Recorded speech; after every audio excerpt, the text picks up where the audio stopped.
जब अपने आप पे गर्व होने लगे तब ये कहानी ज़रूर सुने। और वो क्यों सुनना है वो कहानी सुनने के बाद पता चलेगा। फ्रेंड्स से दो मित्र थे और आपस में उनकी घनिष्ठता थी, घनिष्ठ मित्र थे और काफ़ी प्रेम से रह रहे थे। और दोनों ने गुरुकुल आश्रम से पढ़ाई कर रखी थी और काफ़ी पॉजिटिव एंड नेगेटिव एनर्जी का उनको ज्ञान था और कैसे जीवन जिया जाता है ये भी सब कुछ ज्ञान था। तो एक दिन क्या हुआ कि जब वो दोनों एक साथ ही भ्रमण कर रहे थे, जंगल में भ्रमण करने के लिए चले गए थे, तब सामने एक नदी आई तो उनको पार करना था। तो एक शिष्य अपना विनम्र होके और अपनी शक्तियों का आह्वान करके और वो पार कर लेता है, यानी कि प्रणाम करके। और दूसरा मित्र है कि उसको क्या है, अपनी शक्तियों का घमंड हो जाता है। घमंड यानी कि उसको गर्व हो जाता है कि मैं बहुत ही पावरफुल इंसान हूँ और मेरे से बड़ा पावरफुल इंसान कोई है नहीं। क्योंकि उसकी तुलना में फ़िलहाल उसको कोई दिखाई नहीं दे रहा था और इस उसके मुकाबले मतलब कोई ऐसा कोई कंपटीशन भी नहीं हुआ कि इससे कोई बड़ा कुछ कर सके, इसलिए उसको गर्व था।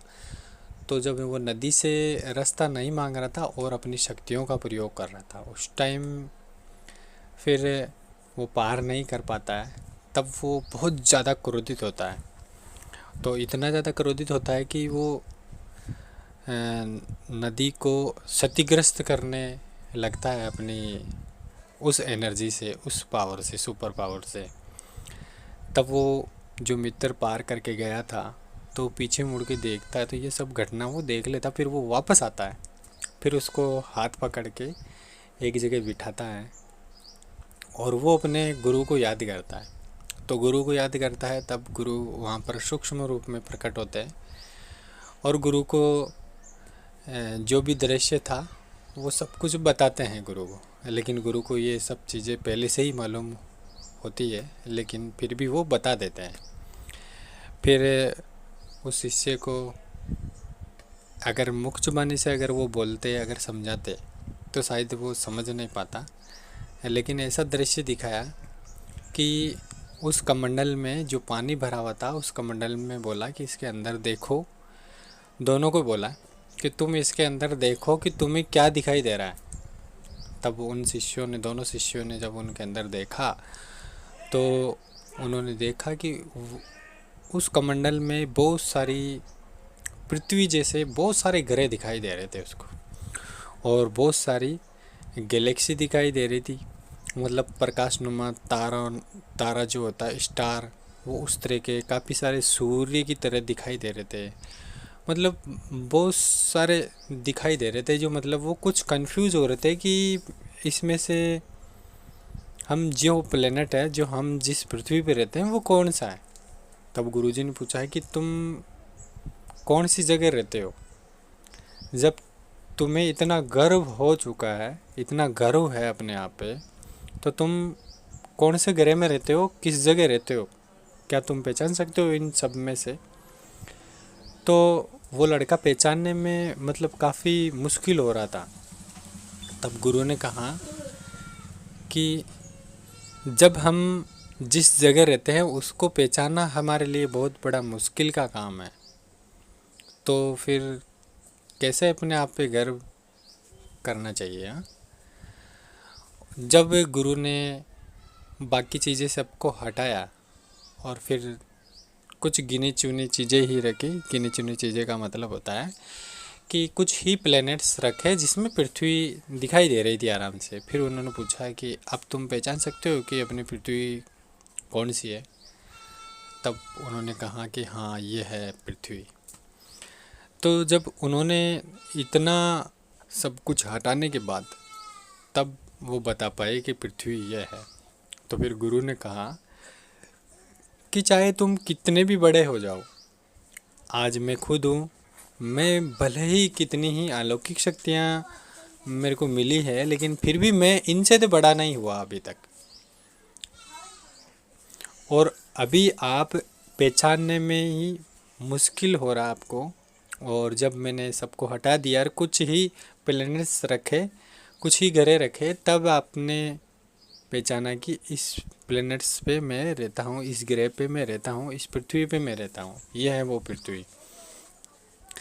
तब उसको जूम किया जाता है, यानी कि तब उस पृथ्वी को ही ले लिया जाता है और फिर उसको खोला जाता है। फिर उसको पूछते हैं कि क्या इसमें कौन सी जगह तुम हो, क्या दिखाई दे रहे हो? कि नहीं, अभी तो कुछ दिखाई नहीं दे रहा है। तो कुछ तो दिखाई दे रहा होगा। हाँ, दिख तो रहा है, लेकिन मैं दिखाई नहीं दे रहा हूँ। तो जब तुम इतनी, मतलब पृथ्वी है, अब इतने ग्रह में तो तुम पृथ्वी को ढूंढ नहीं पाए, तो तुम बड़े कहाँ से हुए? हम्म? जब बड़े कहाँ से हुए, जब तुम ढूंढ ही नहीं पा रहे हो अपने आप को, पृथ्वी को ढूंढ नहीं पा रहे हो जिस पे तुम रहते हो, तो फिर तुम बड़े कहाँ से हुए? हम्म? तुम्हारा तो इतना भी पावर नहीं है कि तुम पृथ्वी को ढूंढ सकते हो, तो फिर तुम इतने बड़े कहाँ हुए? जब पृथ्वी को जूम किया, खूब बड़ा किया, और फिर पूछा कि तुम अब बता सकते हो इस जगह कहाँ पर रहते हो तुम? फिर उसको कुछ समझ में नहीं आ रहा था, क्योंकि काफ़ी सारी जो मैप में दर्शाया जाता है, जैसे जैसे ही उसको अलग अलग जगह दिखाई दे रही थी, खाड़ी वगैरह, पहाड़ी वगैरह, तो इसको समझ में नहीं आ रहा था कि मैं किस जगह हूँ। तब उसको कहा, उस गुरुजी ने कहा कि जब मैं इतना जूम करने के बाद में तुम अपने आप को पृथ्वी पृथ्वी पे खुद को ढूंढ नहीं सकते, खुद को तुम बता नहीं सकते कि मैं इस जगह हूँ, तो तुम अपने आप में बड़े कहाँ से हुए? सबसे पहले तो तुम्हारे से बड़े तो वो पहाड़ है जो सबसे पहले तेरे से ही पहले वो दिख रहे हैं। तो तुम तो फिर बहुत छोटे हुए ना। तुम तो एक राई के दाने का छोटा सा पार्टिकल भी नहीं हो। जब और जूम किया, पहाड़ों सब में से जूम किया, तो फिर एक छोटा सा इलाका, गांव, जो उसी का गांव था। फिर उसको पूछा कि क्या इसको पहचानते हो तुम? हाँ, ये मेरा गांव है। तो फिर बताओ कि इस गांव में तुम्हारा घर कौन सा है, या तुम कहाँ रहते हो? फिर उन्होंने कहा कि फिर भी पहचानना मुश्किल हो रहा है कि मैं किस जगह रहता हूँ। फिर उन्होंने कहा कि अभी इसका मतलब ये हुआ कि तुम्हारे जिस विलेज में रहते हो, जिस गांव में रहते हो, इस गांव से भी छोटे हो तुम, क्योंकि अपने गांव को पहचान नहीं पा रहे हो तुम। और हो सकता है तुम गांव को पहचान लिया, लेकिन जगह को पहचान नहीं पा रहे हो। फिर जूम किया तो पता चला कि हाँ, मैं इस जगह रहता हूँ। तो फिर उसने कहा कि तुम सोचो अपने आप में कि तुम कितने छोटे हो, कि मैंने इतना सब कुछ हटाया, फिर बाद में आप अपने आप को पहचान रहे हो कि मैं इस जगह हूँ। तो सोचो कि तुम्हारा लेवल कितना नीचा है, कितना छोटे हो तुम। जो अलौकिक शक्तियाँ मिली है वो बहुत ही तुच्छ शक्तियाँ तुम्हारे पास है। और अभी तो इतना सुपर पावर एनर्जी लेना है आपको कि वो ज्ञान तब होगा तुम्हें, तब तुम हर एक प्लैनेट्स को पहचान पाओगे, हर एक ग्रह को पहचान पाओगे, कौन सा ग्रह क्या कार्य है और कहाँ पर है। ये सब जानकारी तब होगी, तब तुम्हें सब ग्रहों का ज्ञान होगा। और तुम नदी को सुखाने के लिए चले हो, तो ये तो बहुत बड़ा अनर्थ हुआ ना। वो एक नदी, और तुम बिल्कुल छोटे से, और उस पे शक्तियों का बहार कर रहे हो तुम, तो फिर तुम इंसान काहे के हो फिर? तो उसका सारा घमंड चूर चूर हो गया कि जब हमें अपने आप पे गर्व होने लगे, जब हमारी बात कोई मानता नहीं है, हमारी बात कोई सुनता नहीं है, तब उस टाइम में आपको खामोश रहना चाहिए, शांत रहना चाहिए, इंतज़ार करना चाहिए कि ऐसा वक्त आए, या ऐसा वक्त आने दो कि तुम्हारी बात भी सही मसले से सुन सके, सही मसला बन सके। तो कभी भी अपनी बातों पे या फिर अपने आप पे कभी भी इतना गर्व या घमंड नहीं करना चाहिए कि मैं सुपर पावर एनर्जी वाला हूँ, या सुपर पावर हूँ, या मैं बहुत पैसे वाला हूँ, या मेरे से बड़ा तो कोई है ही नहीं। तो ऐसा कुछ ही नहीं है। हमसे बड़े बड़े धुरंधर बैठे हैं, हमसे बड़े बड़े सुपर पावर एनर्जी वाले बैठे हैं, फिर भी वो एकदम से शांत और सामान्य जीवन जी रहे हैं। उनके पास चुटकी में गाड़ी बंगला सब कुछ वो खड़ा कर सकते हैं, लेकिन फिर भी वो एक ऐसा जीवन जीते हैं कि हमें एहसास भी नहीं होता है, हमें पता भी नहीं चलता है कि यार ये इतना पैसे वाला है क्या। और जो तुच्छ पैसे वाले होते हैं वो एक्चुअल में काफ़ी दिखावा करते हैं और काफ़ी अच्छे बोल नहीं बोलते हैं, बड़कपन बोलते हैं और अपने आप को ऐसी जगह रखना चाहते हैं वो कि जैसे कि मैं बहुत बड़ा इंसान हूँ और मैं करोड़ों का टर्नओवर करता हूँ, ऐसे वो प्रतीत कराते हैं। लेकिन ऐसे प्रतीत करने में होगा क्या? अच्छे कपड़े पहनने से, अच्छी गड्डी गाड़ी में घूमने से उसका रुतबा नहीं बनता है। हाँ, दिखने में वो भले ही अच्छा दिख सकता है, लेकिन वो वाला बेस नहीं बनेगा उसका जो वास्तविक में है। कहते हैं ना कि जब ढोल बजता तो खूब अच्छी तरीके से है और उसका धुन भी काफ़ी मनमोहक लगता है।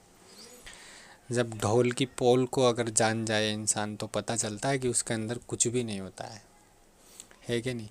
तो ढोल केवल अच्छी अच्छी धुन सुनाता है और वो पोल होता है, ढोल में पोल होता है तभी तो वो बजता है।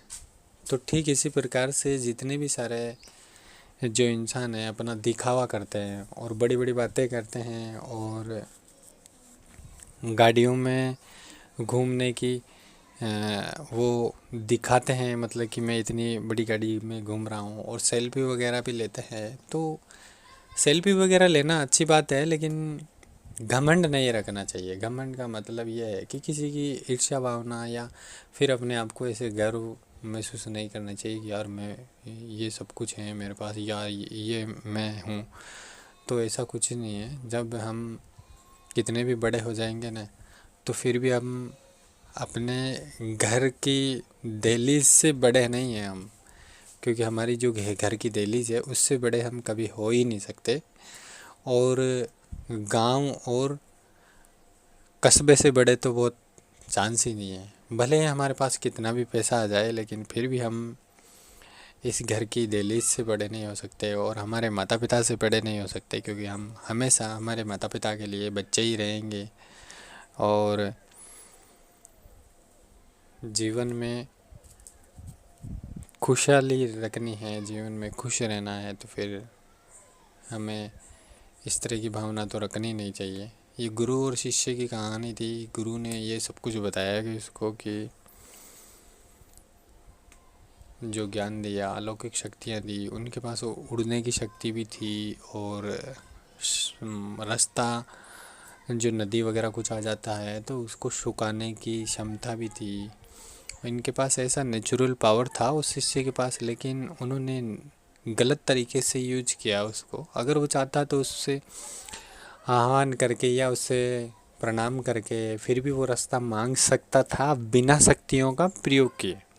लेकिन उन्होंने किया क्या है कि बिना शक्तियों के प्रयोग किए वो रास्ता मांगने से वो खुद अपने आप को वंचित कर रहा था। मतलब वो मांग नहीं रहा था रास्ता कि मैं झुकूं नहीं, मैं अपनी शक्तियों के बलबूते पे मैं रास्ता लेना चाहता हूँ। लेकिन फिर वो चीज़ें पॉसिबल नहीं होती है ना, ये चीज़ें पॉसिबल है ही नहीं, क्योंकि घमंड तो बड़े बड़े महान ज्ञाता थे उनका भी नहीं टिका, तो फिर छोटे छोटे मनुष्य का तो क्या ही टिकेगा। इसलिए जीवन जीते रहो मस्त तरीके से, और कभी भी अपने पास इतना धन दौलत ऐशो आराम कभी भी कुछ भी मिले फिर भी घमंड नहीं करना चाहिए। पैसा भी आए कितना भी आए जाए, लेकिन घमंड नहीं करना चाहिए। और जैसा देश वैसा भेष बना लेना चाहिए। जैसा देश वैसा भेष का मतलब है जैसा माहौल लगे अपने को। ऐसा नहीं है कि यार मैं तो बड़ी गाड़ी में घूमने वाला हूँ और मैं यहाँ आया हूँ तो मेरे लिए तो कुर्सी वगैरह ऐसे चाहिए, नहीं, ऐसे नहीं रहना चाहिए। अगर वो सामने वहाँ पर व्यवस्था नहीं है इस तरह की कुर्सी वगैरह चेयर्स वगैरह लगाने की, तो फिर आप वहाँ जा रहे हो या तो फिर जाओ मत। अगर आपको ऐसे लगता है, ऐसे फील होता है तो फिर जाओ मत, या तो और फिर जा रहे हो तो फिर तुम वैसा ही बन जाओ। कहते हैं ना कि जैसा देश वैसा वेश, आप वहाँ उसके माहौल से ही आप ढल जाओ। कि तुम कहीं पर भी बैठ जाओ तो अपने आप में वो गिल्टी फील ना हो, और फिर भी एक आनंद मनमोहक जीवन जीते रहें। उस तरह से अगर तुम्हारी भावना रहती है तो फिर तुम जीवन के आनंद को तुम पा चुके हो, परमानंद को पा चुके हो। तुम सुपर पावर एनर्जी भी आपको सलाम करेगी, और बड़े बड़े महान एनर्जी जो सुपर पावर एनर्जी है वो भी आपको सलाम करेगी। जब तुम अपने आप को निर्मल और नॉर्मल समझ लेते हो, तब हमें वो सुपर पावर एनर्जी तो मिलती ही है, लेकिन जो वो आनंद मिलता है वो आनंद शायद बड़ी बड़ी शक्तियों से नहीं मिलता है। क्योंकि वो आनंद तो अलौकिक आनंद होता है। जब किसी को खुशी दे के फिर खुश रहते हैं तो वो एक आनंद ही अलग होता है। किसी को खाना खिला के फिर तुम खाना खाओ तो वो निवाला ही इतना आनंद में मनमोहक होता है कि वो फिर लाजवाब होता है, शब्दों से तो बयां ही नहीं होता है। इसलिए मित्रों की जब भी अपने पास धन दौलत पैसा ऐशो आराम ये सब कुछ मिल भी जाए, लेकिन फिर भी घमंड नहीं करना चाहिए।